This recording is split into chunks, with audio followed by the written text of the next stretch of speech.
shall we welcome the Senior Minister, Honorable Yao Safo Mafu. Can we be upstanding as we welcome him into the house? Following here closely is the Minister of State in charge of Public Procurement, Honorable Sarah Adjoa Safo.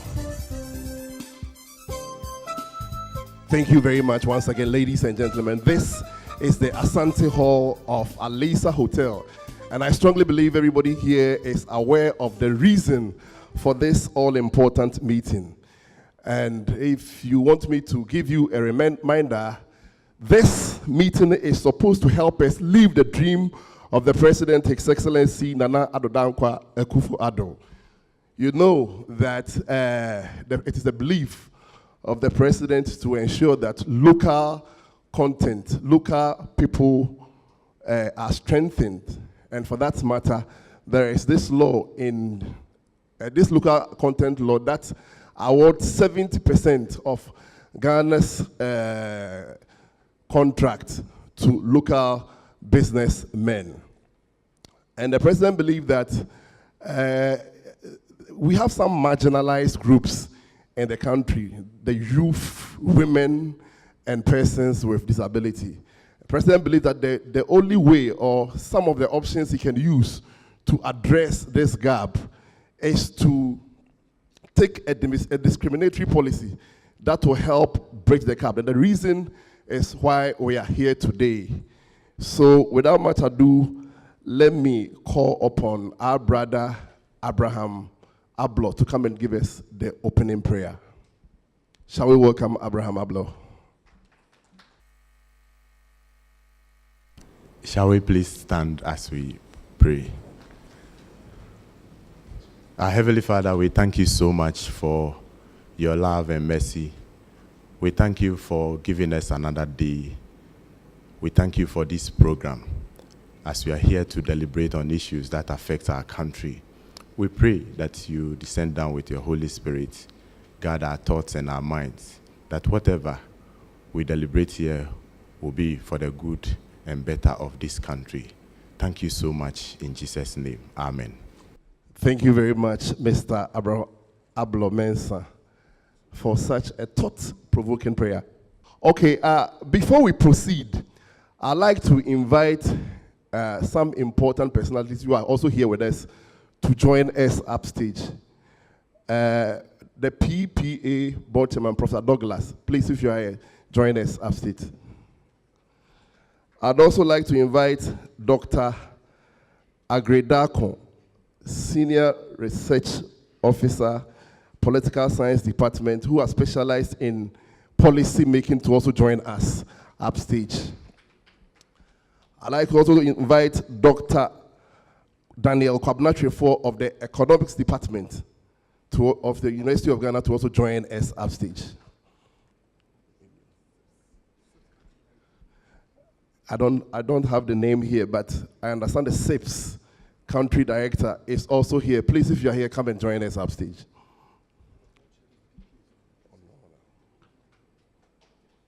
All right. We know God has already taken over the seat, but as we know, God also works through human beings. So it is important that we get somebody to represent God here, to chair or steer the affairs of this program for us. So I'll invite Madam Elizabeth Sechi to come and do us this honor. Thank you very much. Shall we welcome her with a round of applause?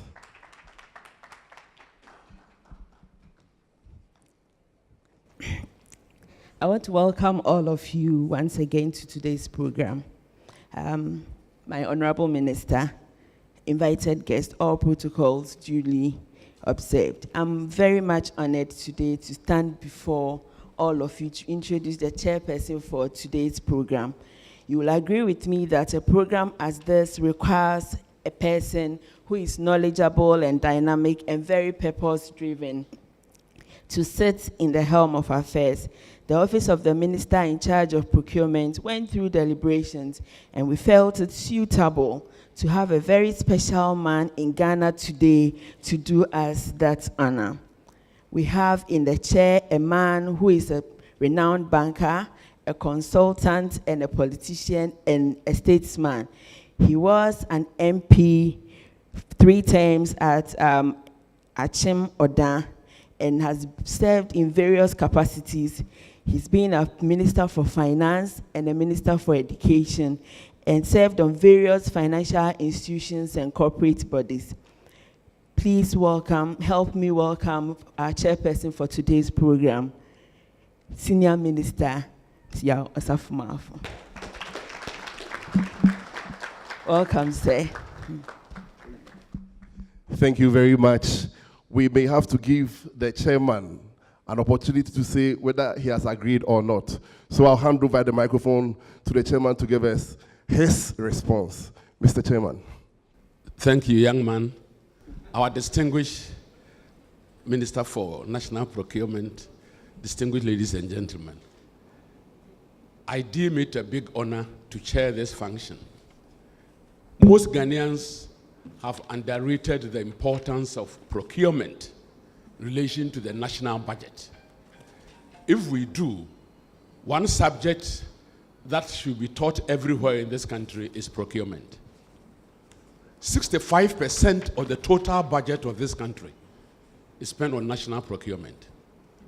So if you look at the size of our budget, and 65% of it is used to procure goods and services for this country, then doing that procurement diligently, doing it with integrity, doing it with all the accuracy that it demands is relevant because it saves the nation millions of cedis. I, therefore, personally feel very committed to anything on procurement. The National Procurement Act itself of 2003 was promulgated during President Kufuor's time. And I led the whole procurement matter in Parliament House as a Minister of Finance. And therefore, the PPA is my baby. And I feel very passionate about its implementation. I'm therefore so happy to see Adwoa being appointed as Minister in charge of procurement. There's never been anything close to gladden my heart, because we need to do procurement and do it right to save this country money. I will therefore plead with everybody here to buy into this whole workshop. Let us debate very passionately. And let us look at the theme. The theme is that 70% of the local content, we are making a reservation of 30 of the 70 for 3 vulnerable groups: women, youth, and the disabled in the system. So these 3 groups, how they will share the 30, we'll leave the details to Adwoa to work it out. But I think it's important. Our number 1 problem in Ghana is unemployment, and the group most affected is the youth. So please, distinguished ladies and gentlemen, let us do our best to protect these vulnerable groups through the procurement window. If we're able to secure them that percentage, it lifts the whole economy up. It addresses a major problem for these vulnerables, and it helps the country do things right. Young man, I've agreed to chair the affairs. My real remarks will come at the end of it, after I've heard you all. Thank you very much. I'll go through the list that I have here. If you hear your name, just say, give me high five, and everybody will know that it is you. First on the list is Adele Akulache from FIDA. She's a lawyer. Adele, let's see you. Miss Rhoda E. Apia is from Public Procurement Authority. Mrs. Stella Aku-Ado is from SIPS. Stella is here. She's SIPS Country Director. Colonel R. Adrenik, retired from KAIPTC, Kofi Annan International Peacekeeping Training. Is he here? Bless you. Thank you very much. Fuseini Abu is from BOST. Fuseini, you're welcome. Richard Opoku is representing the Managing Director of Graphic Corporation. If you are here, Richard Opoku. Thank you very much. Dr. Evans Agredakon is from the Political Science Department of University of Ghana. He is also a public policy maker. He's here with us. We have Mrs. Rebecca Boafo, Ghana Great Company. Mr. Anama Mensah is from National Youth Authority. Godfrey Ewo is a procurement consultant. Godfrey, are you here? Yes, Godfrey is here. Nana Bampo is also from Public Procurement Authority. Nana Bampo, are you here? Is it Mina? Mina, sorry. Keshi Osei-Kufuor is also from Imani, Ghana.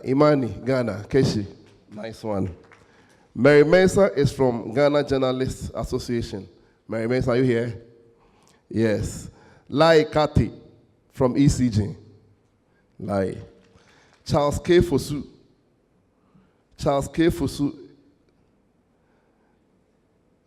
Is it CDD? I can see it well. Sorry. Charles, where are you from? Charles is from Ghana Chamber of Entrepreneurs with Disability. Oh, okay, Charles, you're welcome. And Carl Heku. Loku. Hey. PPA.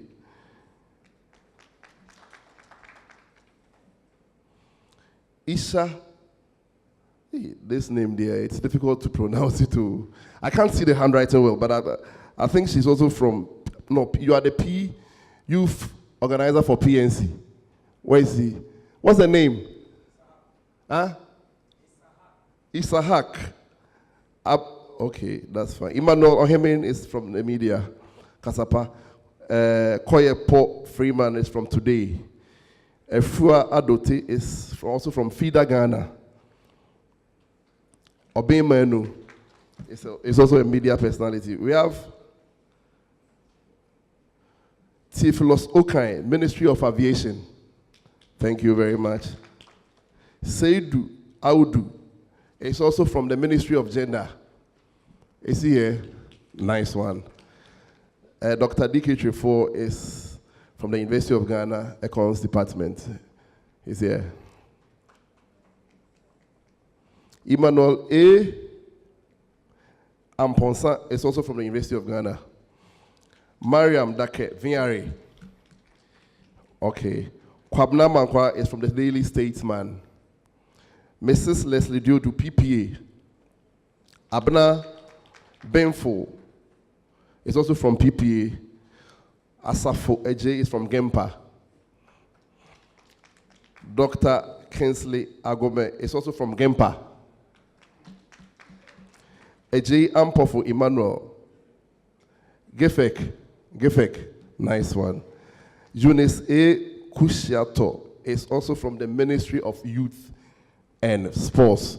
So if you listen to the names and the designations, it tells you that we have been able to assemble the best brains to give us the idea to formulate these policies, because we all, at the end of the day, we want to have a rounded view so that when we put the policy out, Ghanaians will say that this is truly a fit for purpose policy that will help bridge the gap that we want to do. We also have the chairman of PPA board also in our midst. Chairman, we'll get your name soon. I think it's Mr. Professor Douglas. Okay, that's fine. Okay, so having introduced the people that we have here, we need to proceed to one very important thing, that is to welcome all of you here. And to do that for us is Dr. Emmanuel Yabwache. Dr. Emmanuel Yabwache is the technical director of the Office of Minister of State in charge of public procurement. Doctor. Shall we welcome him with a big round of applause?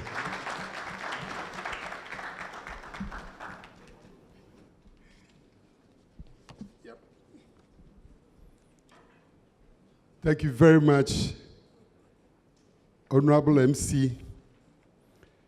I will start by thanking the Honorable Chairman, who happened to be the Senior Minister in charge, and then also we thank my Honorable Minister in charge of procurement, the press, both electronic and also print, all other protocols observed.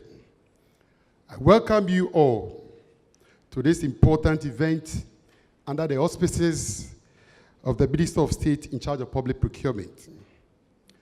The purpose of our gathering is to assist the Ministry of Procurement to formulate a policy on 30% of 70% of all contracts to the vulnerable groups, that is the women, the youth, and then people with disabilities. In programs like this, I don't want to sound political, but for the purpose of this policy, let me do that a bit. The 2016 manifesto of the MPP, pages 32 and 44, states, and I quote, "The MPP believes in empowering the local private sector and will pass a legislation to require that at least 70% of all government of Ghana taxable finance contracts and procurement be executed by local corporate entities." It goes on to say that, in addition, the MPP would introduce a policy requiring that 30% of the required 70% be sourced from companies owned by women, persons with disabilities, and then companies established under the Youth Enterprise Fund. Unquote. Since the creation of this ministry, Mr. Chairman, a lot of work has gone on to actualize the implementation of this policy. We are virtually in the final stages of putting the policy together, but we cannot do that without a stakeholder consultation of all the players that matters in this implementation process. As you rightly heard, we have here members from the PPA board, of which I'm a member. The PPA board chairman himself is here, Honorable Douglas, Prof. We have the country director, SIPS, some women groups, youth leaders, women, etc. It is therefore my hope that at the end of the day, our various inputs will help us shape the 30% of 70% policy, which is a baby dream of His Excellency, the President, Nana Addo Dankwa Akufo-Addo. I once again welcome you all to this occasion. Thank you very much. Thank you very much, Dr. Emmanuel Yabwachi, who is the Technical Director of the Procurement Ministry. Thank you very much for welcoming us. Now, I guess we need to know where we are coming from and where we are today. So, without much ado, let me invite the Minister in charge of Ghana's, Minister of State in charge of Ghana's public procurement, who is also the Deputy Majority Leader in Parliament and also represents the people of Dom Kwabena in Parliament. Please, with a big round of applause, shall we welcome Honorable Sarah Adwoa Safo. Oh, you can do better. Oh.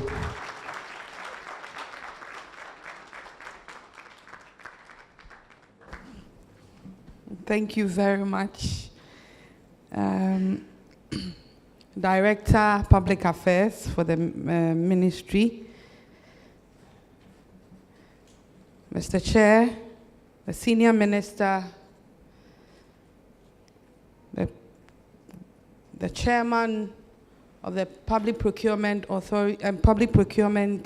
Authority Board, Professor Douglas, Directors of the Ministry, Representative or Country Director of SIPS, who happens to be a woman as well, and I'm happy about that.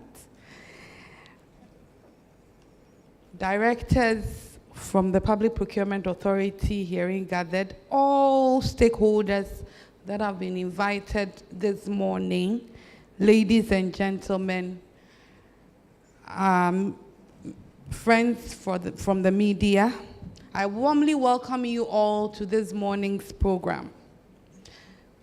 My outfit was established by His Excellency the President in 2017 because of the enormous relevance he places in using our procurement rules, regulations, procedures, and practices to protect the public purse. Statistically, about 70 to 80% of our total revenue as a country and in most developing countries are spent on government procurements. Those figures show that a huge chunk of our monies are spent in procurement, hence making the arena a veritable arena for corruption. Mr. Chair, to sanctify and regulate our public administration and utilization of public funds, many laws were enacted to protect the public purse, and these include the Public Procurement Act 2003, Act 663, which was amended in 2016, Act 914, the Public Financial Management Act, the PFM Act, which was passed in 2016, Act 921, and the Financial Administration Regulation. Irrespective of these enactments, which the prime aim was to tighten the loose ends and make misappropriation of public funds unattractive, still we have people that bend over backwards to manipulate the system to loot state funds. Mr. Chair, His Excellency had a predetermination that state resources go waste through improper procurement practices, hence depriving the citizens of the needed development. He has therefore adopted the mantra, Ghana beyond aid. Indeed, Ghana can really go beyond aid if we adopt and implement the right policies to take the necessary decisions. Mr. Chair, the President strongly believes that we can make a lot of savings from public procurement if the right things are done to check the wanton abuse of the procurement methods, mainly sole sourcing and restrictive tender, and this boldly justifies the creation of my office. The ministry exists as an advisory or plays an advisory role to the President on matters relating to public procurement, and also to assist the Presidency formulate the right policies to enable the President's vision come to reality. Our role, therefore, does not conflict with that of the Public Procurement Authority, which, as clearly established by law, is a regulatory body. Mr. Chair, His Excellency the President has tasked our office to help formulate policies and strategies of government in order to realign the vision of the state to be on the same page in every government institution or entity with that of the vision of the government and government's priorities. In line with this and above the specter of wanton abuse of sole sourcing and restrictive tendering as a method of procurement, my office hurriedly decided to visit some high-spending state agencies and institutions to learn at first hand how they go about their procurement activities. I must confess this visit was worthwhile. We got the opportunity to advise these institutions appropriately and gave them the step-by-step approach to achieving transparency, efficiency, accountability, and value for money in their procurements. We, together with the Public Procurement Authority, succeeded in drastically reducing the number of approvals for sole sourcing and restrictive tendering.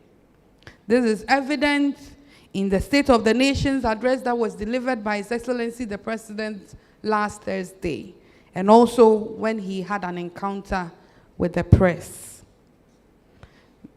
Mr. Chair, statistically, in 2016, the number of sole sourcing requests that was received by PPA numbered 622.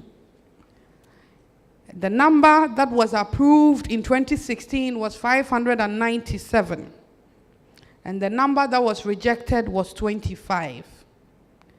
In 2017, for sole sourcing, we received a request of 394. We approved 223 and rejected 171. For restrictive tendering, in 2016, applications received was 592, approvals was 587, and the ones that were rejected were only 5.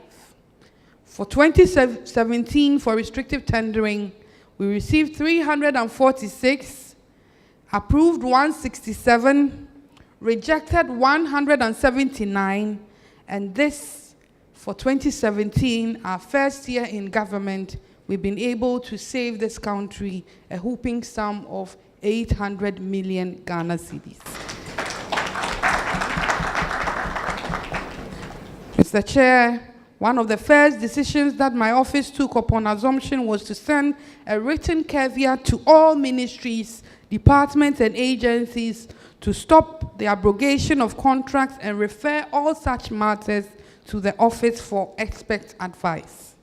The objective of the caveat was to avoid the unnecessary litigations with government for claims of judgment debts. Mr. Chair, it is the vision of His Excellency the President to strengthen indigenous Ghanaians to participate fully and competitively in government contracts. To this end, the President has shown his full commitment to implement fully the 70% local content policy that allows indigenous Ghanaians to take up 70% of all government contracts. He has further directed that 30% of all government procurement, which finds expression in the 70% local content, should be given to companies owned by our teeming youth, women, and persons with disability who are identified as marginalized groups in the country. Today, we are here to live the dream of His Excellency the President by ensuring that we put together a policy for effective implementation. And we believe in a bottom-up approach where we involve all stakeholders in formulating the policy to make it workable and practicable. Mr. Chair, let me say that a lot has gone on behind the scenes, and our meetings here is the final stage of the final determination of this policy. We first wrote to all stakeholders to bring in their written inputs.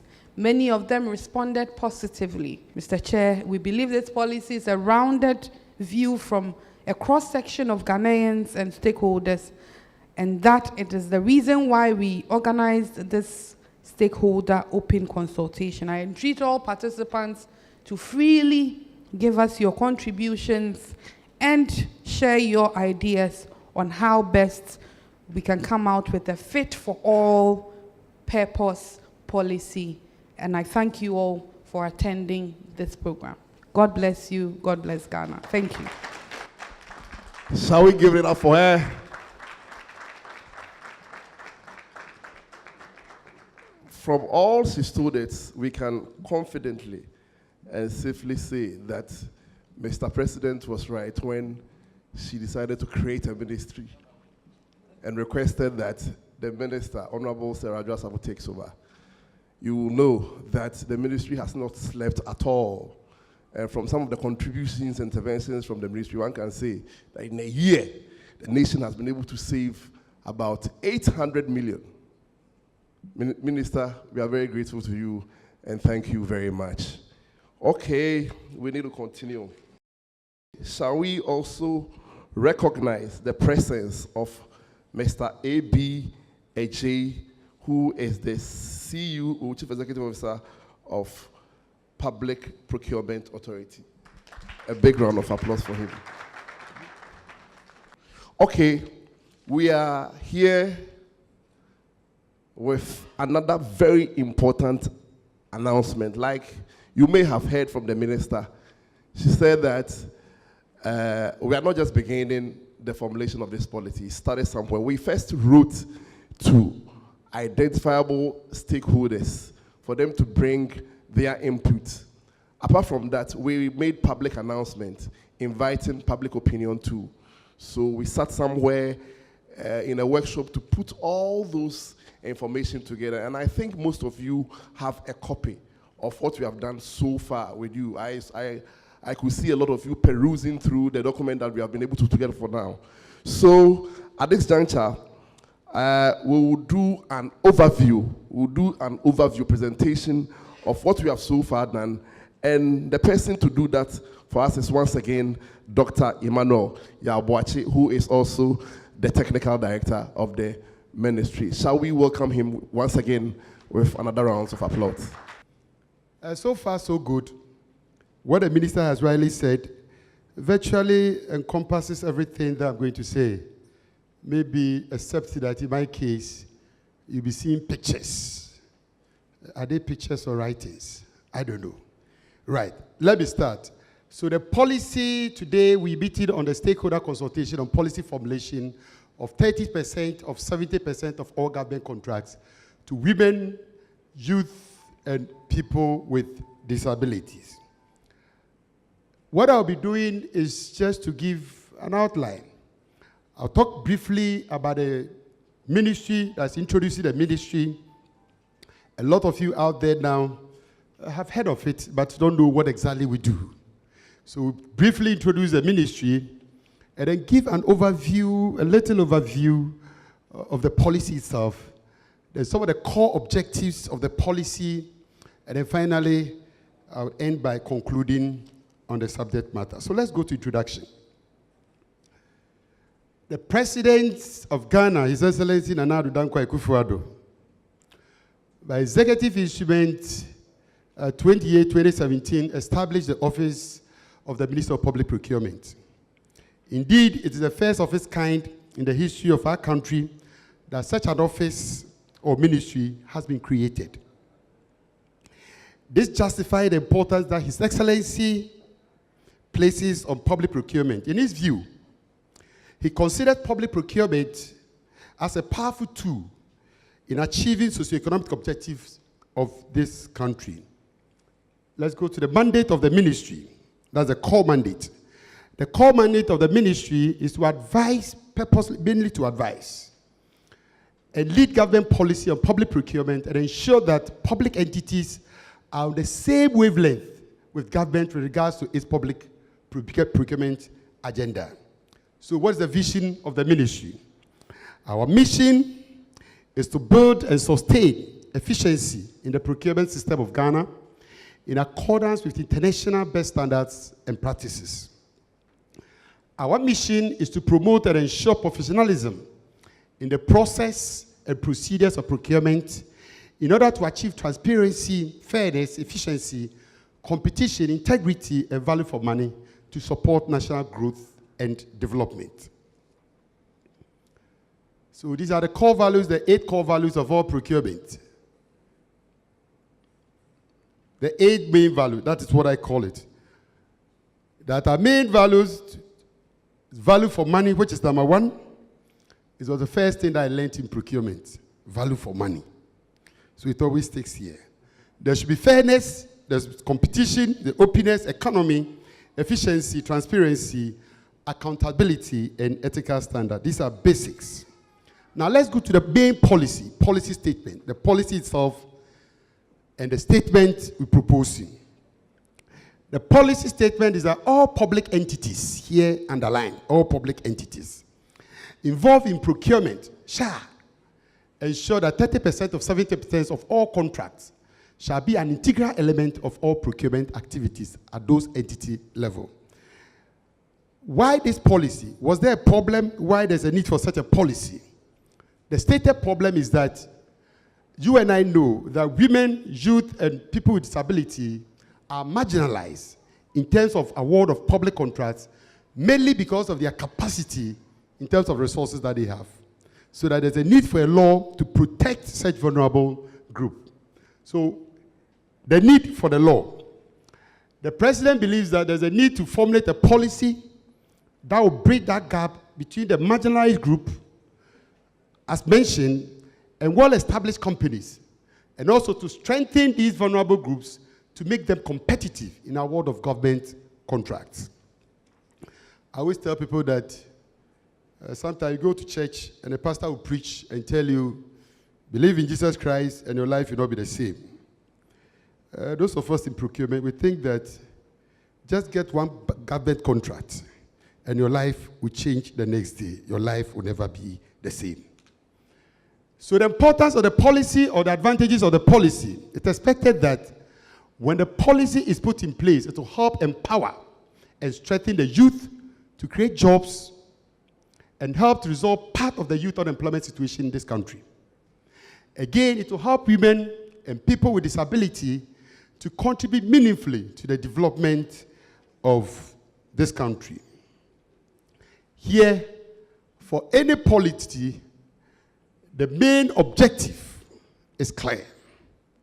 Now, public procurement takes place within a legal and regulatory framework with specific policy objective.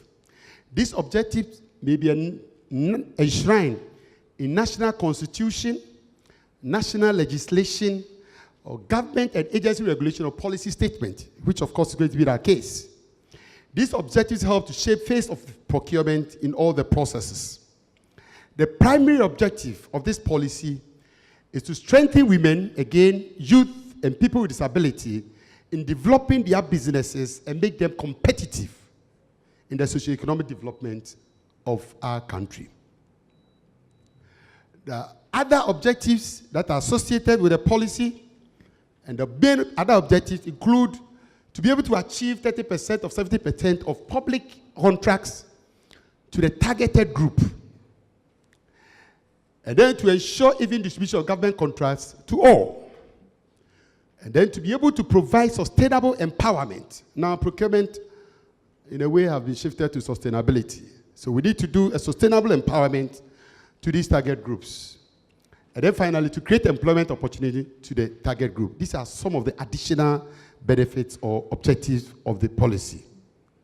Now, when we say the target group for this policy, it includes the women, stated clearly, the youth, and then also persons with disability. The extent or the scope of the policy, if finally promulgated. The policy covers all government institutions, its subsidiaries, contractors, consultants, suppliers, subcontractors, and entities involved in any project or transaction with the government of Ghana. That is the nature of the scope of the policy when finally enacted. Here, people will be saying, hey, are you giving all the contracts now taken away from those of us who are healthy? I agree that the women, although they claim to be numerous, they still depend on us. So the men sitting among us will be murmuring that what is it that this president wants to do? Please, it is not like that. What we indeed want to do is to give some of these petty contracts. In my constituency, Domiko Abenya constituency, 1 kilometer road with some potholes there, and I realized, finally I saw some guys doing it. I went there, and if I mention the name of the contractor, this is a contractor who is A-class contractor, who builds major roads, somebody who builds the motorways and stuff like that. I mean, a pothole of 1 kilometer road could have been given to a young lady out there, or a young man out there, or any of those people that we consider vulnerable, so that we don't anticipate a situation where these vulnerables will be competing with able companies that are not supposed to be there. So here, what we want to do is that the contracts, we divide it into three. That's the goods, the works, and then the services. For goods, we want to say supply of a company, supply of a delivery of flowers. These are petty things. You don't need a big company to supply a particular entity. Supply and delivery of newspaper, journals, and magazines. Go to the assemblies, and you'll be surprised. Those people supplying those say, these are big-time companies, and they've taken it upon themselves. We could give this thing to any of the youth, just be doing supply 3, 4, 5 institutions, and at the end of the day, that person would also be able to employ 1, 2, 3 people, and the process continues. Supply of units for airtime, supply and delivery of printing materials, T-shirts, caps, banners, I'm not supposed to say it here, but let me use it for an example. Forestry Commission wants to prepare or print caps, banners, and some T-shirts for their anniversary or so. You'll be surprised the companies who are bidding for this particular thing. I mean, you look at it, you have nothing to say because at the end of the day, there has not been any law to protect them, and that is why we are here today. Supply and delivery of common office user items, supply and delivery of water. I mean, small boxes of the water in the first place was not even manufactured by the company supplying it. But despite manufacture some water, just get it to small guys, people also, to be able to supply to those ministries. And at the end of the day, they would also be in a good job. For works, we are expecting contract for small works, tiling, electrical, sewage, landscaping, provision of painting, and construction of pavement and walls, remodeling and renovation, and patching of potholes, as I already said. And services, as usual, we need small companies to be doing cleaning services, waste collection services, labor, small services, provision of motor vehicle repairs, provision of repair services for office equipment. Our company, our office had a problem with our printer. And I said, why can't we give this thing to somebody? I mean, somebody get some quotations and let them fix it for us. I don't know how the message got to other people. And the bigger company who import and export those printers came in that we are in charge. Give it to us and let us do. If there will be a law, such a person will be barred from even contesting in the first place for that particular service. I mean, we have courier services, provision of security service, horticulture services, and beauty care services. All this, I think, we need the vulnerable groups to be able to take up some of these opportunities. Let's go. As the minister rightly said, are we reinventing the wheel?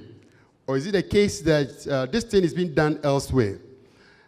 In Kenya, it's been done. In Uganda, it's been done. Tanzania, it's been done.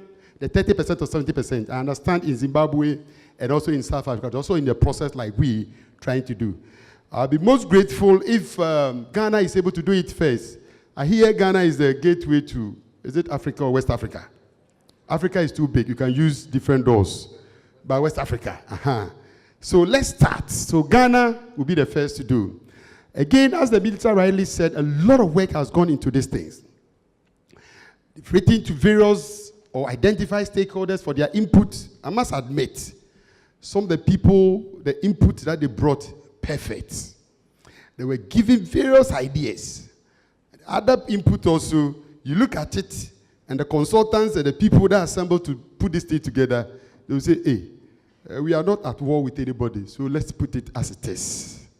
So if you take the paper that you have in front of you, there's a summary of some of the things that we had. I know Abantu brought a beautiful one. Saves Ghana also brought a beautiful one. But today we put all together and finally shape our thoughts. So we wrote, in conclusion, Honorable Chair, this policy, when finally enacted, will enhance effective service delivery and also encourage a strong, competitive, small, medium enterprise business sector in the country. On this note, I rest my case and go for a coffee break. Thank you very much.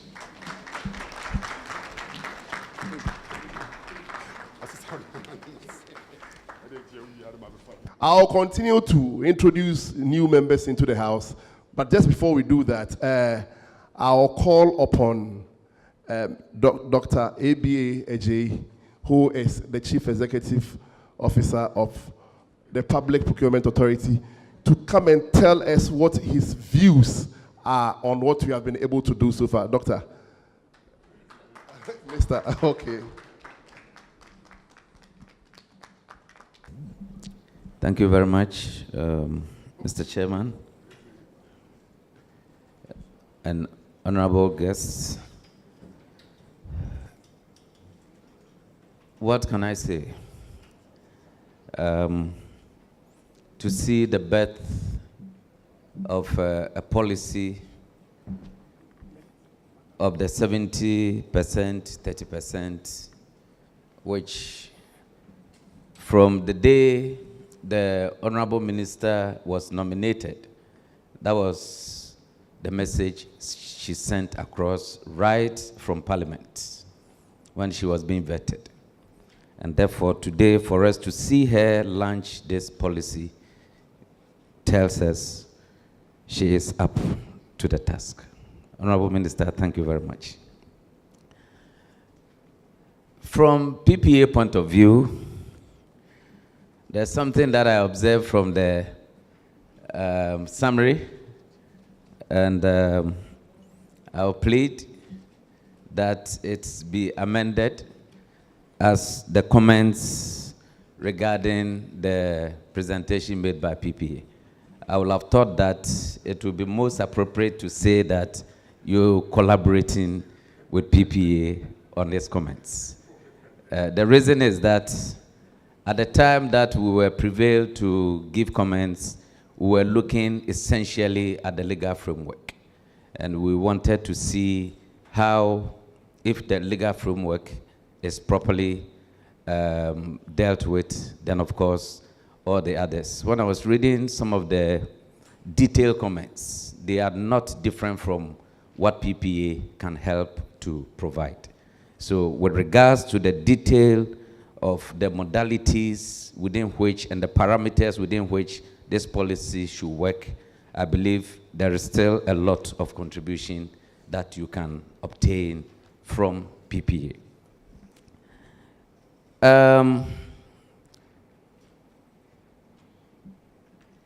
From the document that I have seen so far, I believe that it sets the tone for this policy to be made effective and to materialize. I will want to say that most of the contributions or most of the comments here deals with the issue of putting the appropriate framework together. So what I would say is, as quickly as possible, let us get together. Let's have more closer collaboration on this particular subject.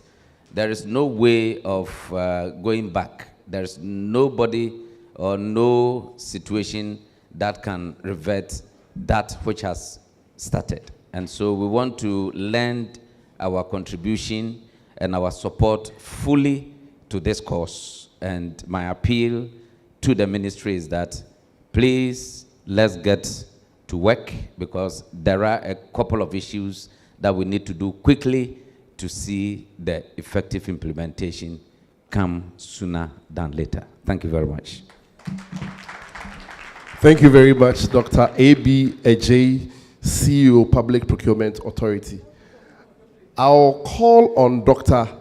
Evans Agredako, who is a senior lecturer at the Political Science Department of the University of Ghana. He is also a specialist in policy making, public policy making. So, Doctor, shall we welcome him with a big round of applause?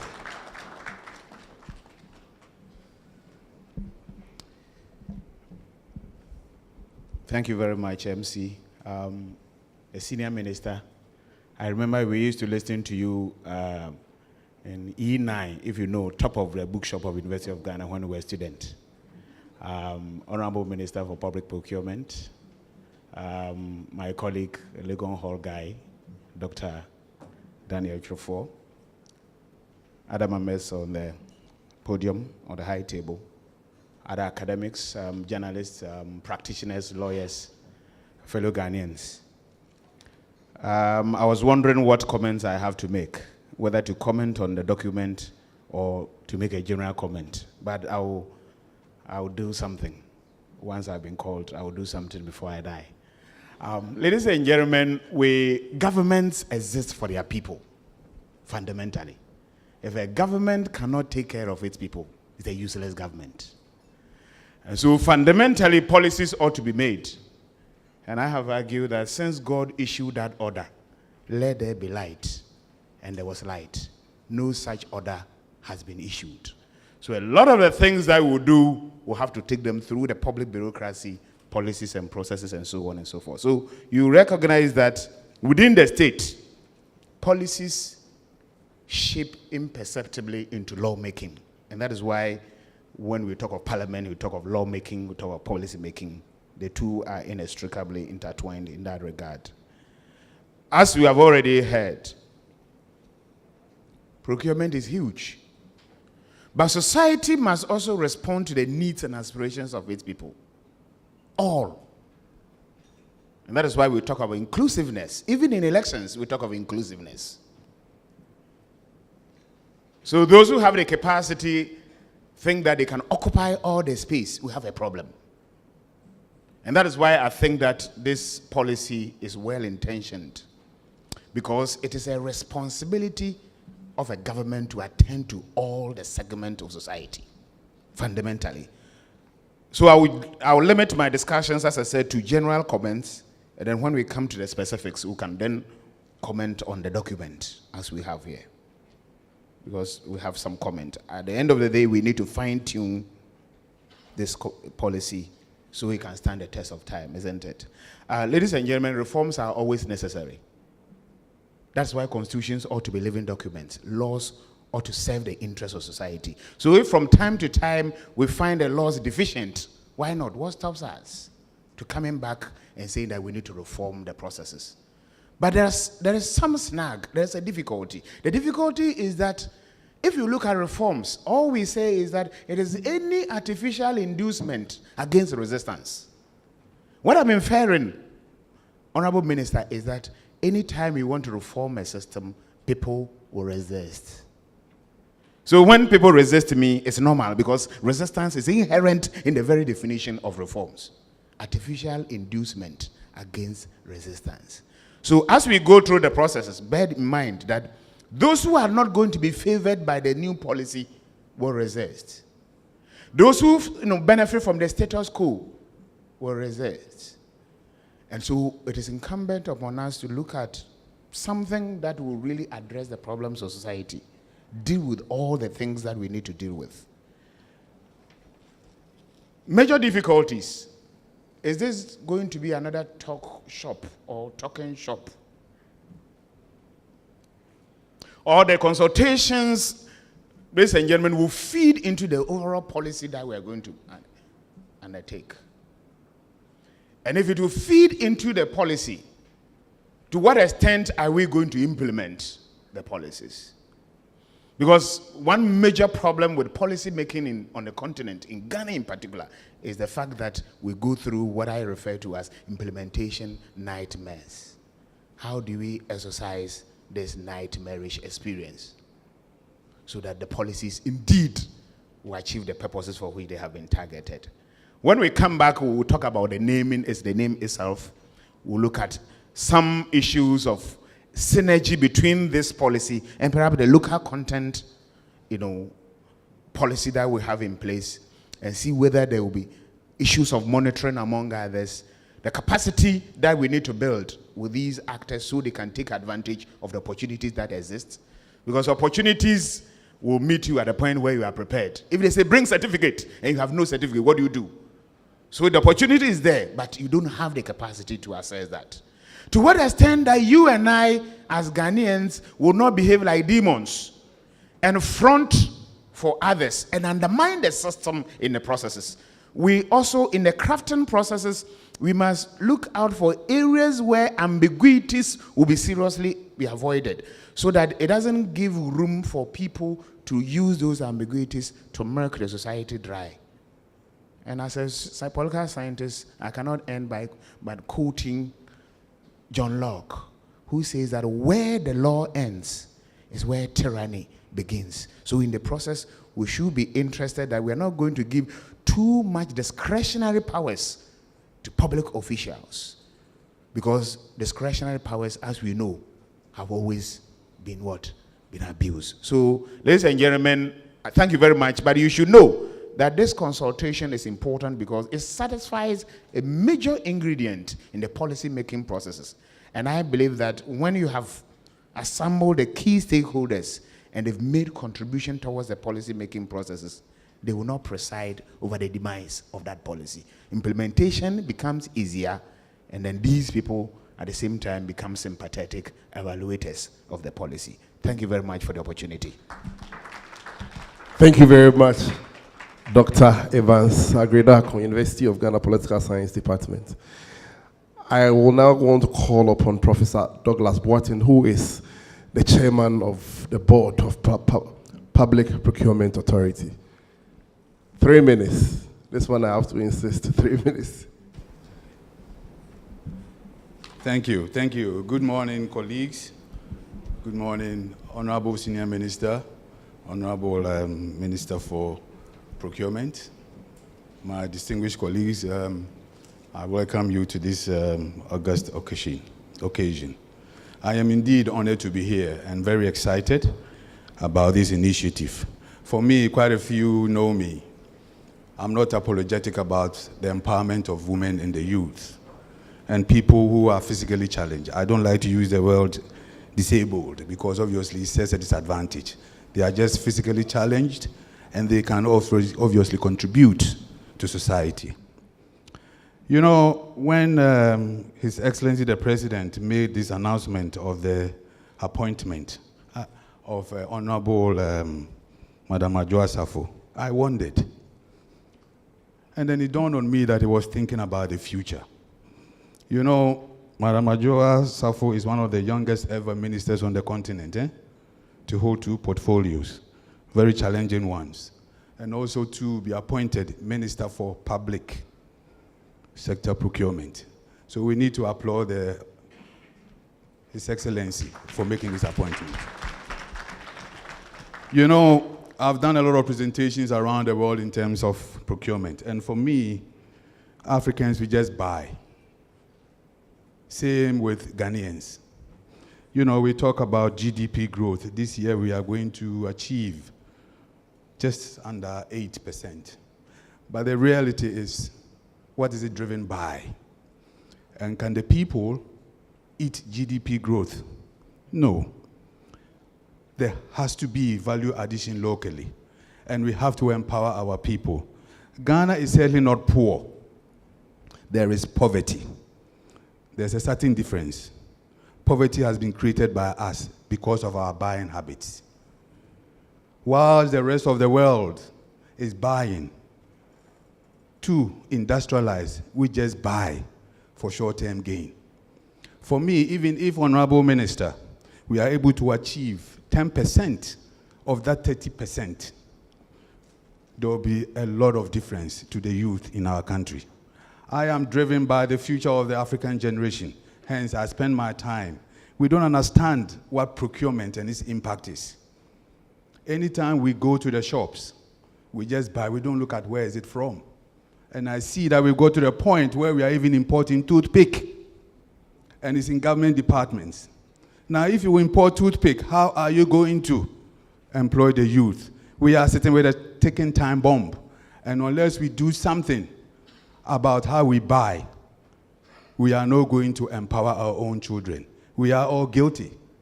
You know, I wrote a book on strategic sourcing. Over 50,000 copies has already been bought by the South African government and distributed because they want to change the mindset.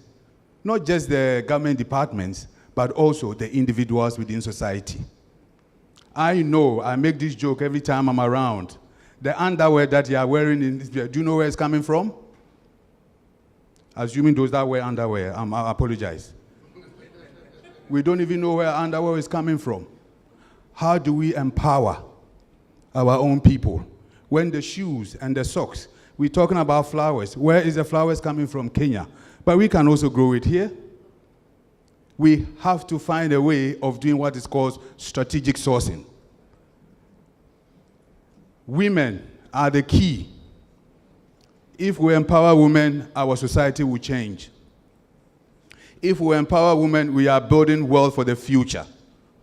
Unless there's a paradigm shift, colleagues, we are not going to achieve our socio-economic developmental ambition. We can do it. Ghana is not poor. Ghana has created poverty. I've looked at Tanzania, Korea, Singapore, Malaysia, Kenya, and now South Africa. They are all trying to empower using what the Honorable Minister for Procurement is trying to do here. Yes, we can. We just have to change our mindset. One of the biggest challenges that we face is finance. And I hear through the grapevine that, I've got, how many seconds? 20 seconds, African 20 seconds. So it means 1 minute. The financing aspect for small businesses.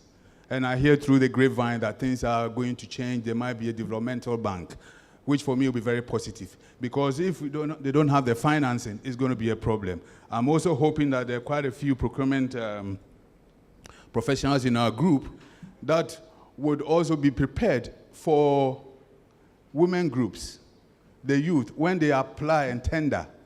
Please consider maybe their prices might be a bit higher than the norm. If you go purely for value for money, you are still taking them out of this economic cycle.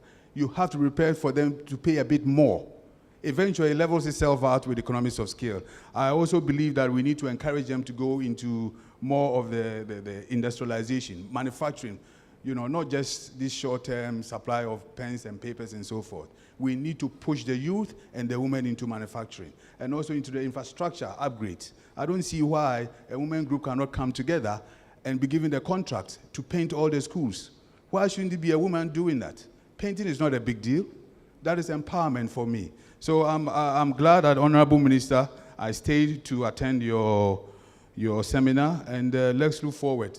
Hopefully within the next 12 to 24 months, if you achieve even 10% of that 30%, you've done your job, because you see a lot of difference in society. I thank you. Thank you very much, Professor Douglas Boateng, Board Chairman, Public Procurement Authority. Now I also call upon Dr. Daniel Trifo of University of Ghana, Econs Department.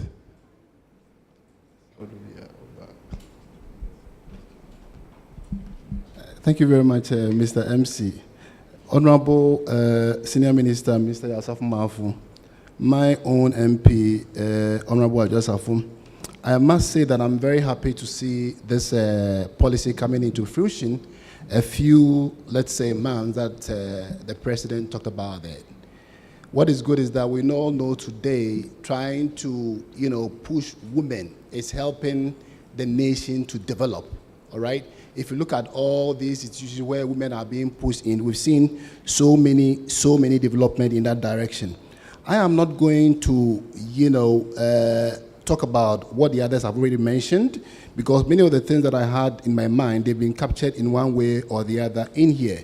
What I want to do is to look at two key issues that is quite dear to my heart when it comes to local content, when it comes to procurement. And I had the opportunity to review the local content policy in the mining sector, I think two months ago. And there are so many issues that I see in there that was not done properly. But then it's been more or less captured very well over here, which I look at it as being very good.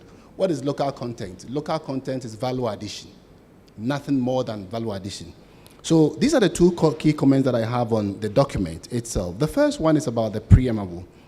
I look at the document emanating from the fact that the President made mention of it, and therefore we are doing. I believe that this will not sit well with any well-meaning Ghanaian and with any well-meaning academic. We need to know why it is important to be able to draw this policy and, of course, implement it. So my little suggestion when it comes to this area is to really try and establish the fact that women, youth and PWDs are not benefiting from the procurement, and the fact that when they are able to benefit, it is going to help in development. It's part of the sustainable development goal. Link it to that, and then you give it the sort of international flair that is required. In that way, it will be accepted by anybody. The second one, it's about the use of MPP in the preamble. This is a national document, and I would prefer that we move away a little from the party sort of taste and move to the national taste, because if, let me put it, NDC happen to come in power during the next election, they will tell you what is MPP doing in this document, which is national. And the next point is to throw it away and start to develop ours. So I would like us to, give it a more national sort of flair in the preamble so that it will sit well among all of them. One other comment that I can make, it's about the categorization of the services into goods, service, and I see that if you look at the procurement policy, it talks about procurement of all government contracts, okay, whether all the big contract, the subcontract, but if I'm not far from right, if I look at the categorization, what it sees is that there are some specific contracts that are being targeted and that we hope will go to, PWDs, women and children. And my value is that my problem is that where do we draw the line between these big national contracts and then these contracts that we are targeting to give to women, to give to youth, to give to the PWDs? Maybe it will be better to try and put some values. So when the contract is beyond this value, then it can be considered for this policy. When it's beyond that value, it can be considered for this policy. I am also a little worried about the title of, if I look at the document that I'm having, 30% and 70% local content policy for procurement, for public procurement. Economists are always comfortable with figure. 30% of what? 70% of what? So we may want to, is it the value? Is it the number? I think because this document is more or less being linked to the procurement policy, so we think, it's given. But once it's a sort of, to some extent, it's a sort of standalone document, and we may want to be more critical in, whatever we want to do in this document.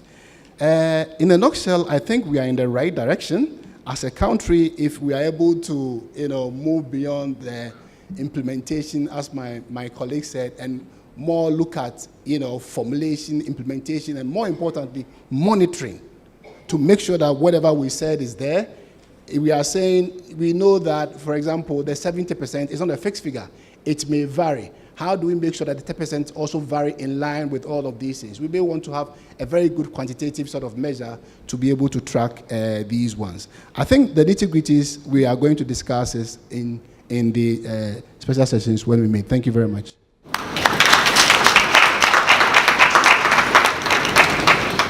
Thank you very much, Dr. Trifo, University of Ghana Econs Department. Now I call on Mrs. Stella Ekwia Aku-Addo, who is the country manager of Chartered Institute of Procurement. Shall we welcome her with a big round of applause? And that will be our final presentation, our final brief comment. Hello, hi. Thank you.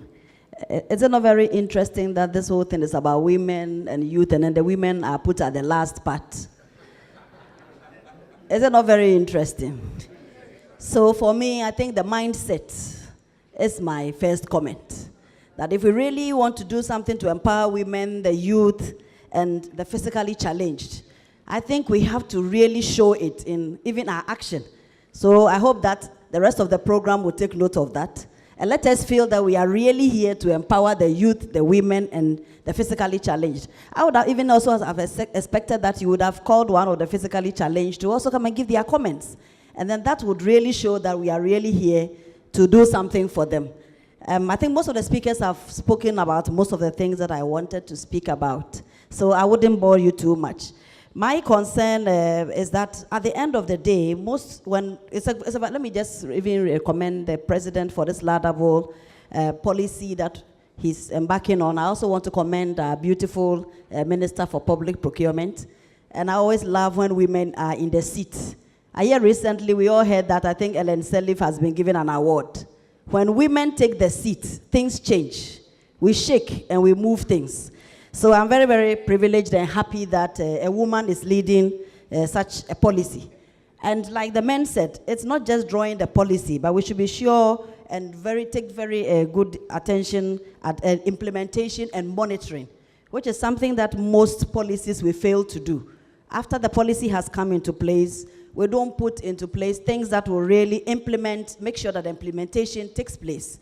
We don't want this to be a talk shop and to be a white elephant. We want it to be real. And there should be mechanisms for monitoring. And the core of this is ethics. So my institute is very, very concerned about ethics and how this applies in all this. So we are very poised. We are ready to assist our Honorable Minister with all the expertise that we have in procurement, so that we'll be able to make sure that at the core of this will be the ethics, because without the ethics, you can put on a beautiful program, you can have a beautiful policy and everything, but the core thing is the human beings who will be in affairs. How do they do it? And who is going to monitor them? We say who monitors who? And what sort of standards are we going to put in place to make sure that they are really doing what they should do? And at the end of it all, if the person is not doing what he is supposed to do with this policy, what punitive actions are there? What sort of law will back that so that it can be implemented, so that people are put on their toes, so that they do the right things?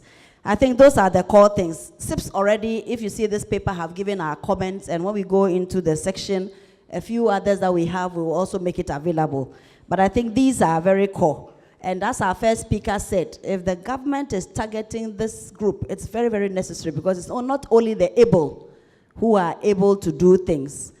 These vulnerable groups also have to be considered in our national policy, and we are very, very poised as an institute to give all the help, all the support, and we'll be with you throughout till we see this policy implemented. Thank you very much. Thank you very much. But let me try to respond to Madam for accusing me of not putting the woman first. But the reason is, you know, there is this saying that says that he who laughs last, laughs best. And I wanted you to speak last so that your comment can stick in the minds of the people. That's the reason why I intentionally decided to make you speak last. Yes, that is it. But we still need to allow one more brief comment from Alex Tete. He's the president of Ghana Chamber of Entrepreneurs with Disabilities. Brief comment from her.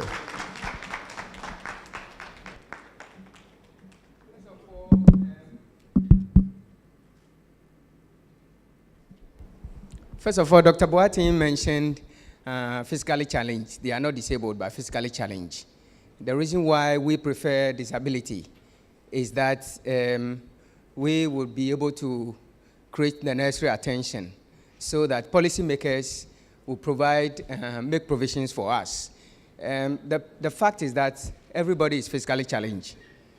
And also, for example, if you see a deaf person, you can't see anything wrong with him. Would you call him physically challenged? There's nothing physical about him. So he's a person with disability. Thank you very much. For us, we are also happy with this policy. It will create an enabling environment for persons with disabilities who are doing business to also earn an income, support their families, and be able to win contracts. Our concern is about the capacity to be able to meet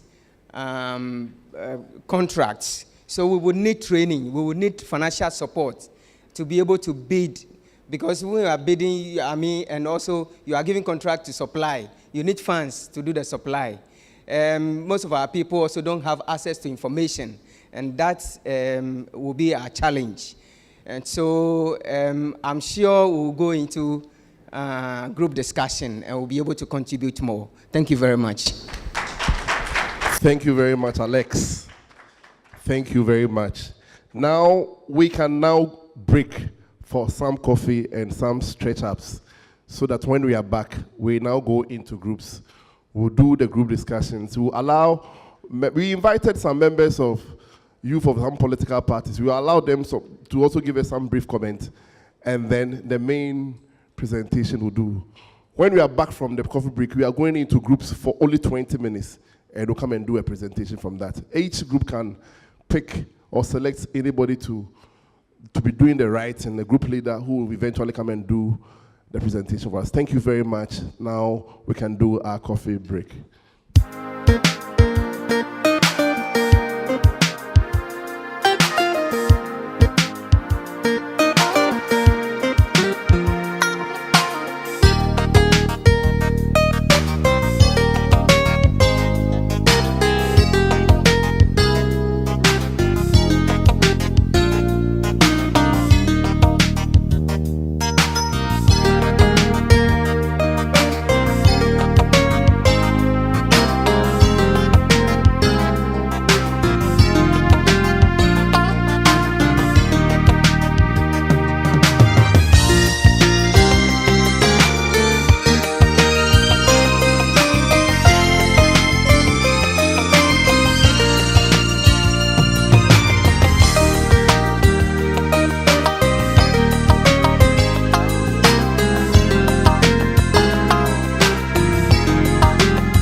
come back from the coffee break. I think we now have the opportunity to begin a very serious work.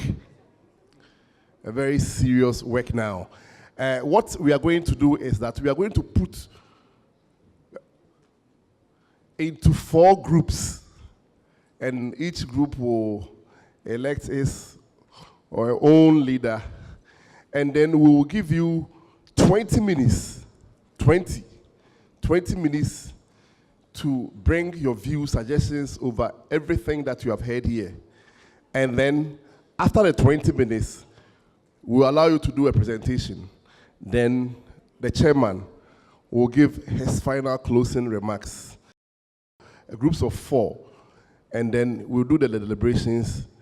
After 20 minutes, we are back here to listen to your input, and then the chairman will do the final closing remarks, and we will close. Thank you very much. Okay, thank you very much. Let me do these quick introductions, and then we can proceed to have our meetings, our discussions. We have Sam Arni Beidu. He is the vice chair of PPA's board. Let's welcome him. We also have Mr. Kwesi Jonah, the good old Kwesi Jonah from IDEC. Shall we see you? Mr. Kwesi Jonah is here. Thank you very much. We have Bertrand A. Britchum from PPP. Thank you. Edmond Aqua from Bost. Edmond Aqua from Bost is also here. We have Yeremimbu Ambing from CPP. I don't know if I mentioned the name well. What's the name? Yay! Yerimambo. What's the other one? Ambing. Okay, from CPP. Good. Eli Ataku from ACG is also here. Joshua Ukwapao is from F Service. He's here. And Maolene Lo Kobe, and also CPP. Okay, CPP friends are all here. So now we are into groups. I'm going to count from the seconds from now. 20 minutes time, we are bringing up report. So we can start work. Thank you very much.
Thank you very much. It's about the terminology of calling persons with disabilities as disabled or differently abled. And there's a discussion going on at the UN now. So I think Doctor was right when he says that we are trying to move away from the disability, because the disability prejudices people when they are coming close to you, because you call yourself disabled person. So they come to you with that mindset. So I quite agree with him that we should gradually move away from that perception and see us as equal, and that we will be able to take advantage of the opportunities in our environment. Thank you very much. Thank you very much. We realized that in the course of this program, we allowed women, persons with disabilities to talk. So once the youth is also represented, they are there. They also want to share their views. So I'll call upon Mr. Sambola Oku of the New Patriotic Party, who is representing the various youth leaders in the various political parties, to also give a brief comment. Thank you, Solo.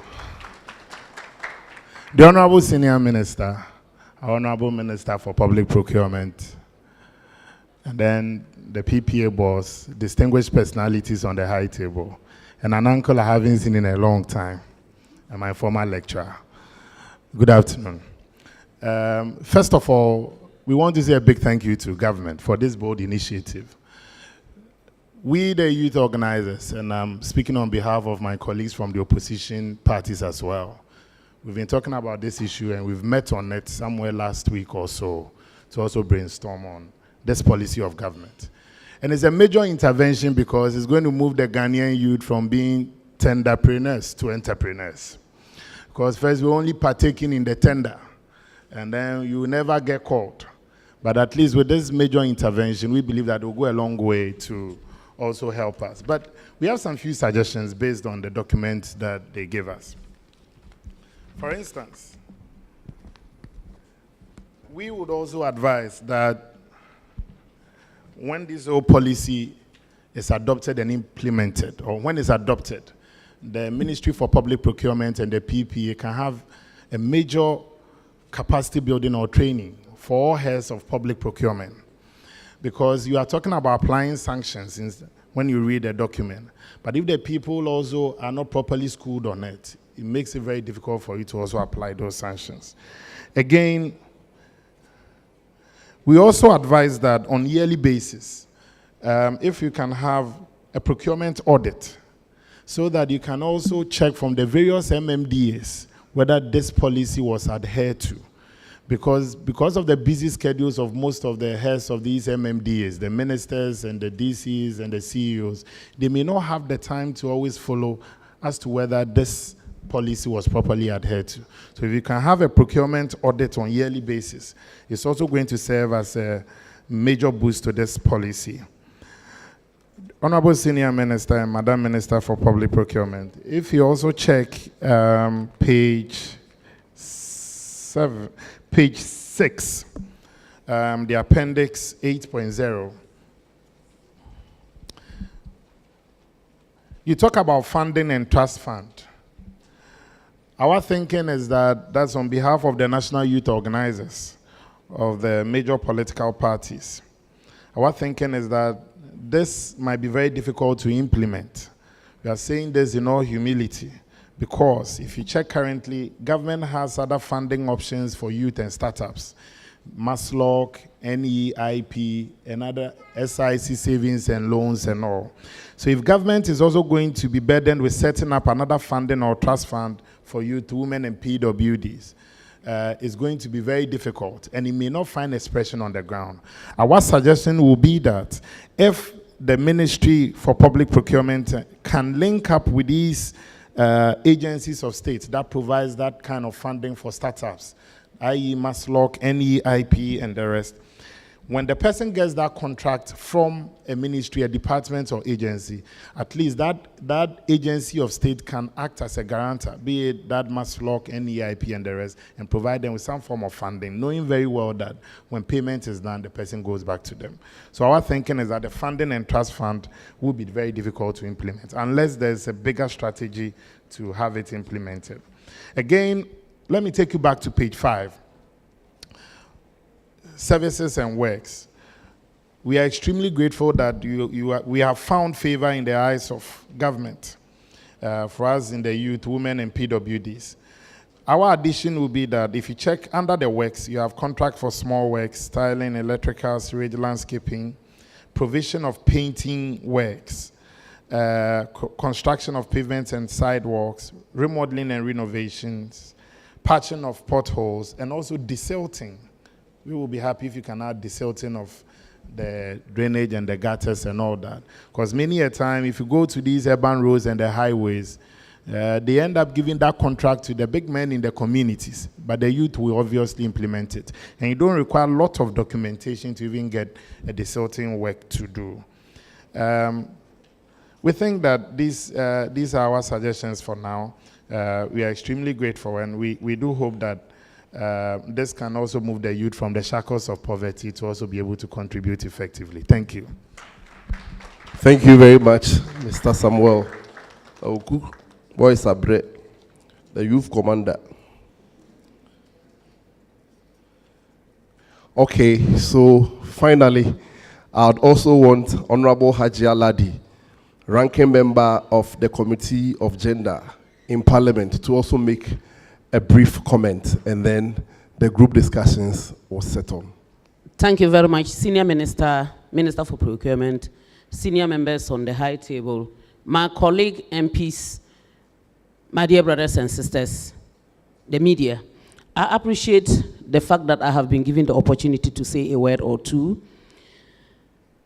I would say that I cannot express my happiness when I heard that at least 30% of 70% of procurement was going to go to women, youth, and persons with disability. Although when it was said in Parliament, I was like, what is it possible? People will ask, why did she ask herself that question? Indeed, it is like one of us here had already said. Is it that we are interested in talking and writing, putting it on paper, or we actually want to do it? That's the biggest question we need to ask ourselves. Because all along it has been women 30%, women 30%, women 30%. You can go anywhere and ask, even appointments, and yet, does it happen? Well, I am happy that Honorable Ajua Safo is the one who is sitting on the chair and she's a woman. I would follow her. Even if I'm not in Parliament, I would follow her and I would continue to ask her. Because it's an issue for women. And I want to say that when they say persons with disability and talk of the youth, there are even women in those categories. So more or less, everything that we are doing here is actually about women. And we shouldn't forget, we women, my pain is that when I entered the hall, I looked around and I realized that the men were more than the women. Then when I sat down, I realized that I was the only member of Parliament. And she is our leader in Parliament. I didn't come here because of colors. If it's because of colors, forget it, I won't be here. I came here because of women, youth, and persons with disability. And we need to forge ahead. We need to throw this thing out. Please, please, please. When I looked at the table, if and only if we wanted more women to be here, it shouldn't be only 2 women on the high table. It shouldn't be only 2 women. And my dear brothers and sisters, how are we going to forge ahead? Implementation. You need to help us. Each and everyone here needs to help us, especially the media. When I say the media, I am saying this because each and more or less every Ghanaian listens to what comes out on radio every morning, afternoon, or evening. And so if you help us and say, look, what Honorable Ajua came and spoke of is not taking place, people will sit up. And now to my colleague women, it depends on us. It depends on us. If you don't have the ability to do it, if you don't have that capacity, if you are not willing to do it, you are not ready to come up, Honorable Ajua Safo is not going to come and pull you out of your shelf and say, come and go and do it. And we need to put up our best and support all other women. Let us put partisan politics aside. Let us put color aside. When we are talking about women, let us fight for women. And let us ensure that women forge ahead. If we do that, we would march forward. I am looking on, and I hope that those who have chaired the various groups and those who would be coming to present are not going to be. If that happens, I think it would go a long way to help us. And that is how we should go. I thank you very much for listening to me, and I hope that we would find more time to talk better. And I hope Honorable Ajwa has not only invited me as a ranking member to come and then add to the numbers, but that we would work hand in hand to make sure that this initiative that you have brought about, it actually takes place. Because when you fail, they will say it was a woman. They will say it was a woman. And they will say, oh, but when we gave it to them, were they able to do it? And I wouldn't want you to fail. No. I'll be the last person to want you to fail. I want you to succeed so that when I'm talking about women, you see, my height, unfortunately, is so much, at least, that wherever I stand, people will see me. So when I'm talking, I should be able to stretch more and say that, yes, Honorable Ajwa did it. Not the MPP procurement officer or minister. No. When she was sitting there as a minister, she was able to do it. When I saw the senior minister sitting by her, at least he's been a father. I've not been so interactive with him, but I've always respected him for the age and the work and how he has always been there. And I've always listened to him. I want that if I'm pointing a finger any day, I should stand proudly, even if I'm not an MP. And so I thank you very much. I wish you the best, and I wish us all the best, and I wish every Ghanaian woman the best in putting ourselves together to ensure that the Ghanaian woman is actually catered for, that the youth are catered for. Because when the youth, they do not benefit, they will come back to you, the women, especially the mothers, and come and sit on you. And so, you know what happens to those with disability. When you have a child with disability as a woman, the man leaves it to you. And so all these three are for we women. Let us put our acts together and make sure that it succeeds. Otherwise, who will be the losers? I thank you very much for the opportunity. Thank you very much, Hajia. Thank you very much. You see, when the women get opportunity, the way they bully us men. But let me place it on record that we invited several women groups. For Parliament, we invited about 3 members of the Women Caucus in Parliament. And so far, she's the only one that has turned up. Again, okay, we have had another, I'll introduce her very soon. Again, we invited women organizers of all the political parties in Ghana. But as you can see, none is here. So it's not as if we didn't think about women. We really thought about them and really gave them an invitation. But you see, okay, so very luckily too, we have one honorable member from the Women Caucus in Parliament also joining us. And she is Honorable Comfort Doyo. Honorable Comfort Doyo is the MP for Ada, Vice Chair of the Women Caucus in Parliament, and Deputy Chief Whip. Honorable, you are welcome. I don't know if I should, because of the way the women are bullying, I should even give her some time to give us a brief comment, if she really allows. Okay, so Honorable want to be very fair with us. No, yes, we are moving on to our group presentations. First, this side of it's the group 1, the group 2, and group 3. So that is the way we're going to go. I'll invite the group leader for group 1 to come and do a 5-minute presentation of whatever they have been able to put together. So, madam, you mention your name and tell us where you are coming from, and then you give us what your group says you should come and tell us. Thank you very much. Thank you very much. I am Mrs. Leslie Dodu from the Public Procurement Authority. So my group, Group 1, we generally looked at the policy and we felt that it was acceptable and it was a very good initiative. There was a recommendation that the title should be carefully considered to sound like equal opportunity, because the 30% of something was not explicable enough. 30% of what? So there was also a suggestion to make it not less than 30%, instead of just saying 30%, to give it more room to move along as capacity grows. Definitely, we may not start with 30. We may start with 10, 20, so we can move up.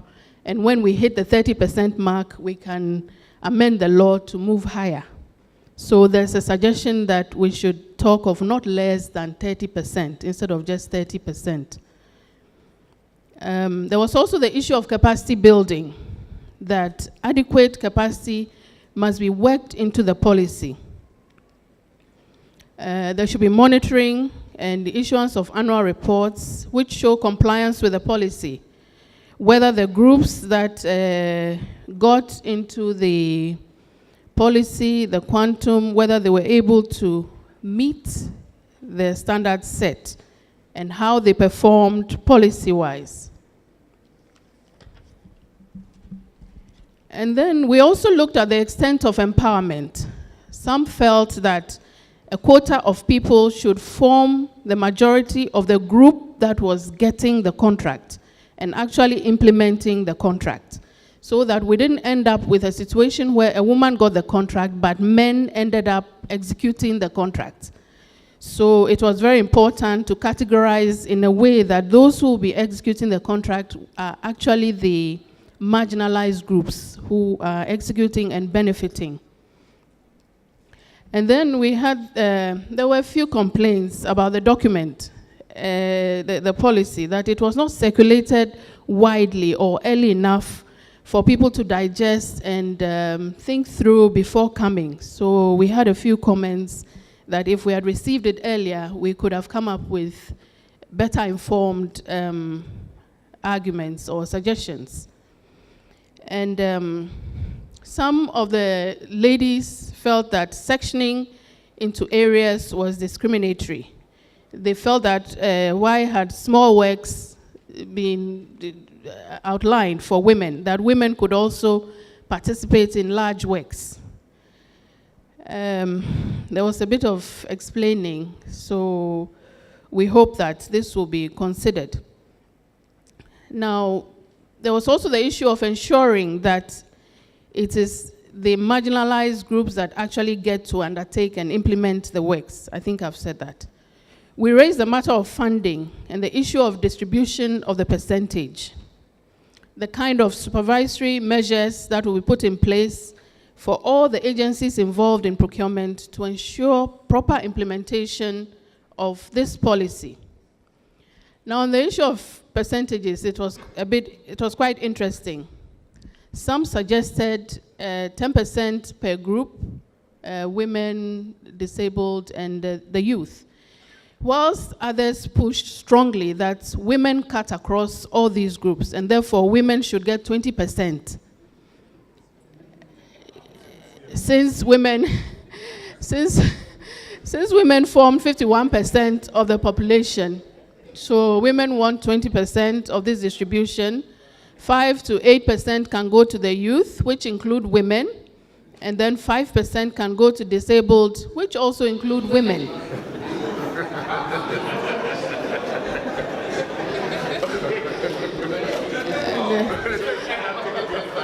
No, we'll leave some. So there was also a concern that disability should be properly explained and categorized so that it goes to the right disabled groups. Yes. On capacity and development, people suggested that monitoring was very important to ensure the progress and growth of these groups.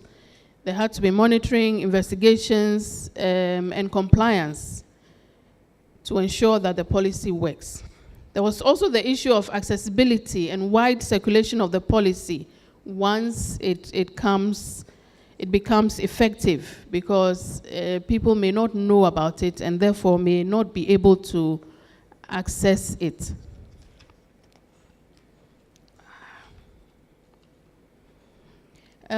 We discussed how contracts will be awarded, that there should be very well formulated procedures and simplified forms to ensure that marginalized groups will really benefit. There was a question of whether such contracts will be subject to bidding procedures and whether these categories can fully participate in these complicated bidding procedures, whether they will have to be trained. So we need to look at the modalities of how these contracts will get to the various groups. And somebody also suggested that we define youth, and we define what constitutes youth and what constitutes people with disability. It's very important for this policy to work. On procedures, there was also a suggestion of reservation for the groups that may not be able to meet the amount that has been allotted, so that we don't have to wait for, I mean, it's a reservation. It means that it's there for these groups to access anytime. We don't have to reach any percentage mark. There was also a recommendation to build and sustain, about building and sustaining efficiency. And this involved avoiding outsourcing, how to ensure that goods will not be outsourced from China or other countries.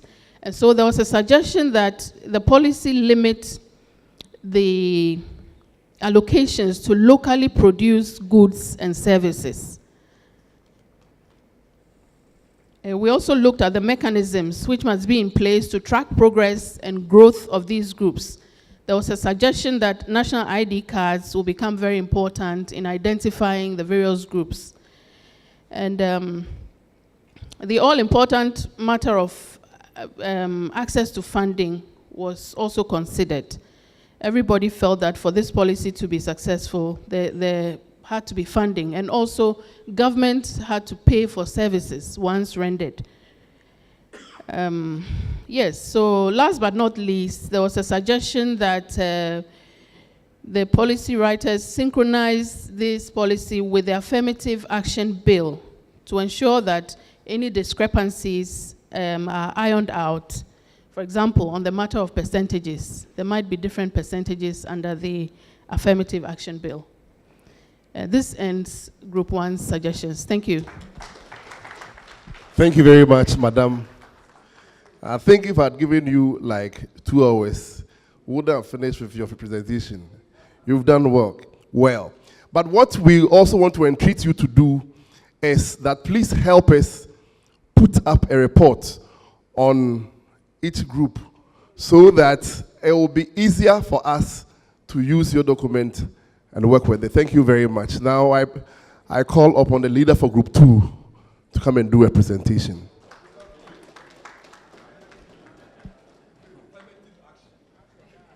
I would say Good afternoon. I guess you are putting the affirmative action into action here. I'm presenting on behalf of Group 2. So Group 2, I'm Miriam Dake, Mrs. Miriam Dake, Volta River Authority. We looked at the policy, and generally I think Group 1 has mentioned a number of the issues we spoke about, but I guess it will be important to mention them. We get different perspectives and see how important the issues are. So our first issue, of course, we think it's a commendable policy which should be followed through, and we should ensure that it's implemented and implemented well so that we achieve the objectives. We think that the name of the policy document should be looked at again, so that it encompasses the objective of the policy. I guess the objective is to use public procurement to assist businesses of the vulnerable groups. That is the basic idea, so that we could move away from the 30% or 70% as we have it. Then, as has been previously spoken about, you also spoke about it in our group, the preamble we thought should be rewritten to be more encompassing, more embracing. It should be government of Ghana. And then in there, we should look at a statement that identifies the gaps that this policy is trying to bridge. And in doing that, we can link it to the MDGs and go international, as has been spoken about. And one other key thing we thought we should look at is the definition of the target groups. The definition. When we say women businesses, what are we looking at? Is it ownership? Is it management? We need to clearly define. And is it 50%, 51% ownership?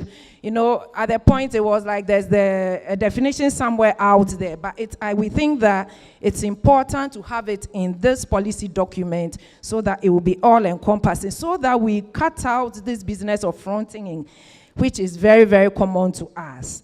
Okay. Then we noticed too that as we read through the policy, we felt that, I mean, maybe this is a minor detail, but then it's important. Youth, women, people with disabilities. Then the next time it is people with disability, women, youth. We thought that to aid consistency, if it is women, youth, people, then it follows consistently through the document. Then we looked at a database for identifying the target groups. A database, a verifiable database. This is change. We are trying to implement change. And so we want to make it a bit easier for practitioners to follow. So at a point, you know, we register vendors already, and we register them, I guess, as it is now. Gender, we are not sensitive to gender when we are registering them now. So going forward, it means that we should be gender sensitive in registering our vendors into our individual databases. That will help. But we also felt that if the ministry could, because it's a policy is bringing up the policy, could help with these target groups well verified, and maybe on their website or linked to a site, on the PPA website, it makes it easy for us as practitioners to comply with the policy. And on the goods, I guess it's come up. The general feeling is that it's limiting. And so we got the impression that we could add up to the list of identified services, contracts, and goods that these groups are supposed to be quoting for or to be tendering for. We felt that one way to do it and to make it more logical would have been to look at it industry by industry. And in so doing, when we enter this industry, we can see the low-hanging fruits that will make it easier for identification. Okay, the percentage issue also came up, and it's a very debatable issue. So maybe you keep hearing the percentage, and maybe it's time to think through the percentages again. Women are all over the place, both in all the three groups. So which is a fair percentage? I think it is still open for discussion. Okay, the other thing we also spoke about was capacity building. And the capacity building in terms of preparing these groups to be able to put in effective tenders. Because the opportunity is there, they will not, because they are not able to put in the tenders. And that's one of the things affecting our local content. Sometimes people lose out of the tendering process, not because they do not have good offers, but they are not able to respond. And it is a very key issue, and we need to address it. So that we are able to bring these groups up and show them what it is to go through this, answering the questions of a simple price quotation tender, simple tenders, so that they'll be able to take advantage of the opportunity that has been given to them. Okay, we noted on page 4 an issue about, I think there was an issue of lawyers and transfer of knowledge. I guess where there's no local capacity, the foreign firm will get the job, but then the Ghanaian lawyers will be attached to them. And we want to we say that it should be Ghanaian lawyer. government, so not government lawyer. Okay, that's what the group said, not government, but Ghanaian lawyer. I guess basically that's a summary of what my group discussed. That is group two. Group two, thank you.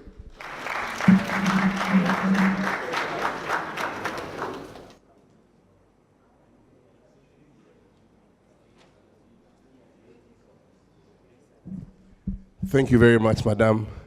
So like we said earlier, please put your report, your presentation and report for us. We will come for it.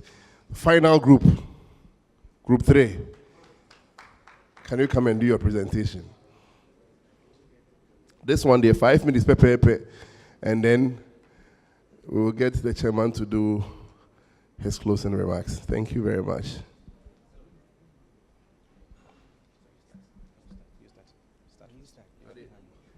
Okay. My name is Asafoji. I'm representing group. The two of us are representing group 3.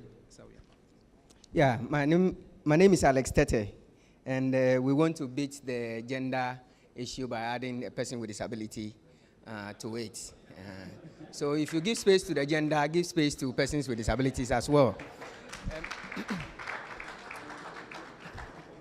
I want to begin by saying that our group discussed who is qualified to be a woman under this policy, who is qualified to be a person with disability, and who is qualified to be a youth. The 3 is still under discussion, and we'll factor that in our report. But what we have under person with disability is that we said that a company owned by a person with disability who also has 15% of the workforce of being persons with disability should be qualified to get contract under this policy. Secondly, a company that is owned by an able person should demonstrate the fact that 50% of its workforce are persons with disability. There is a way also to create employment for disabled people. We also said that parents of children with disabilities should also be given space in this policy, because most parents, especially those with cerebral palsy, totally are not able to work.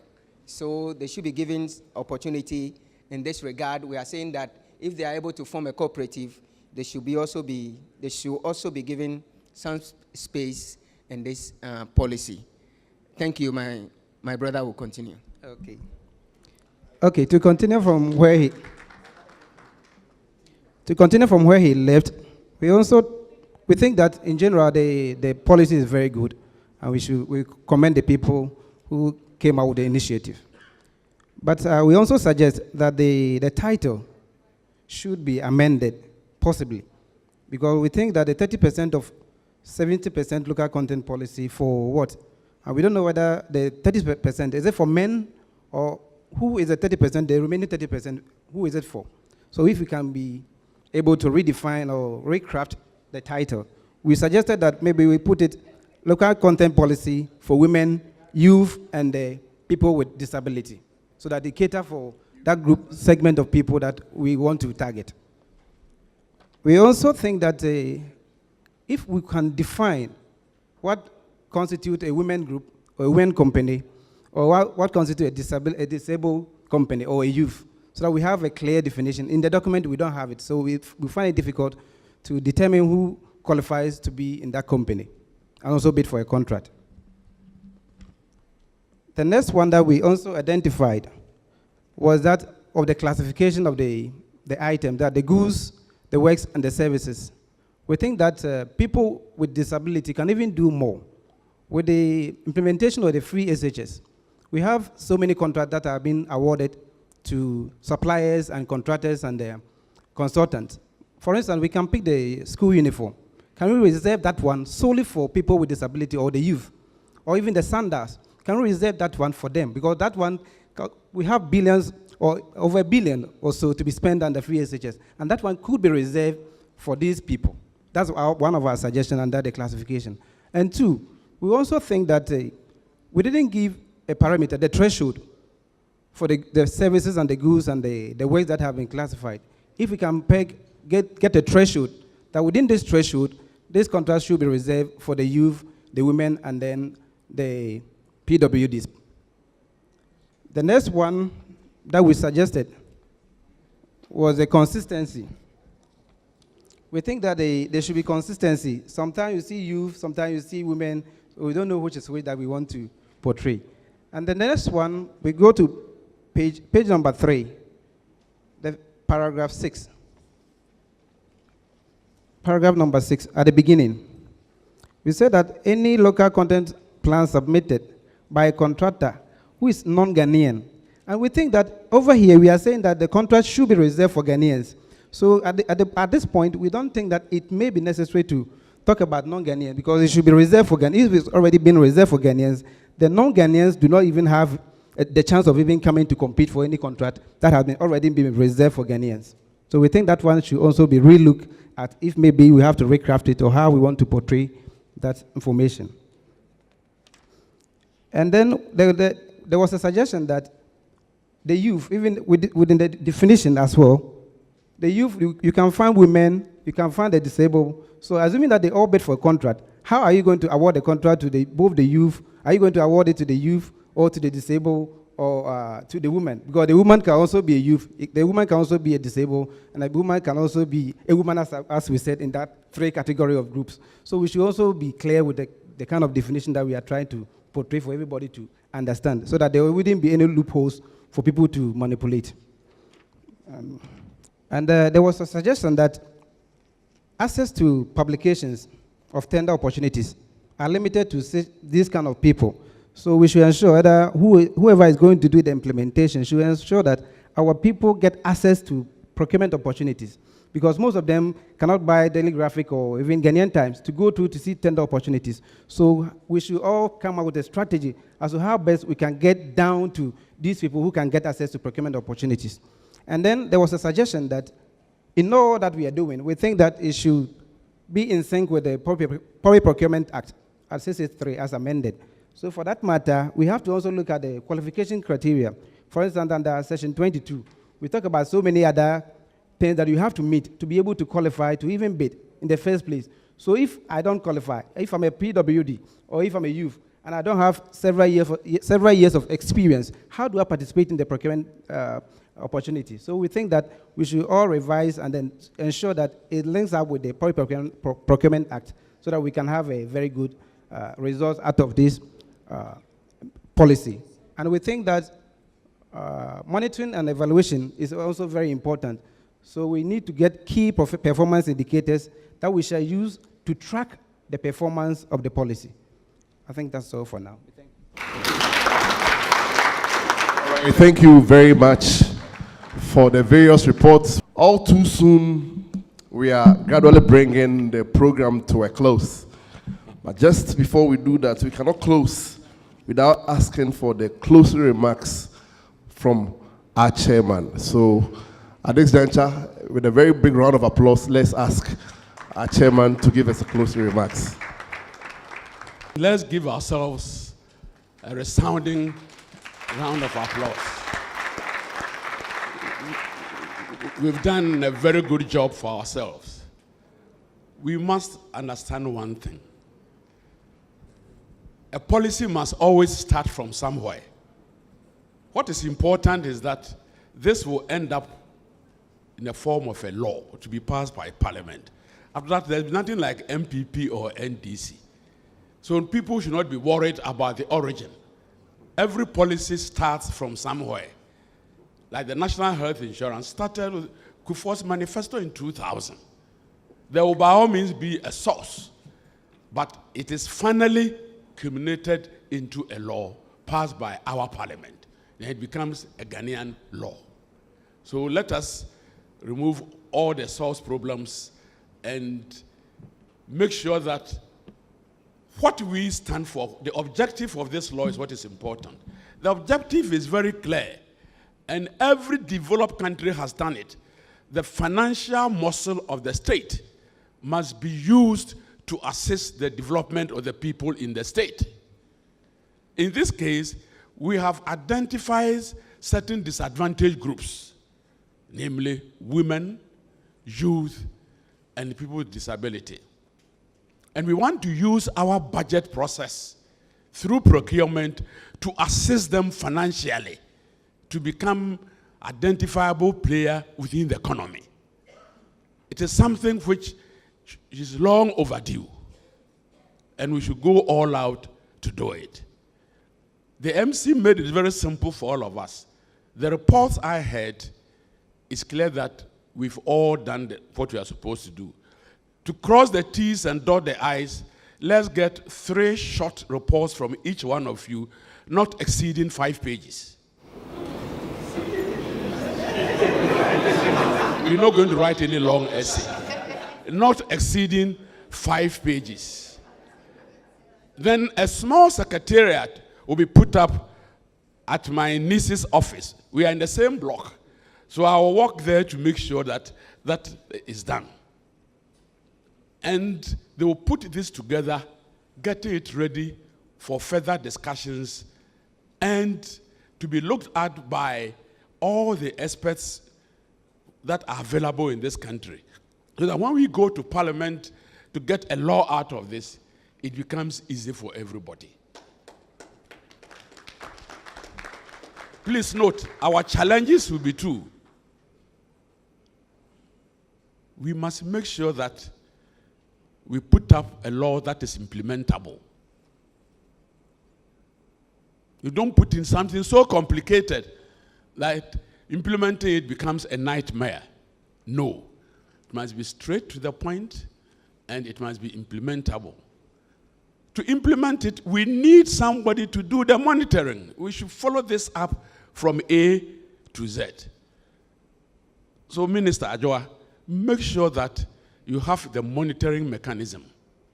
Because when we are talking about the financial muscle of the state, we're not talking about only the ministries.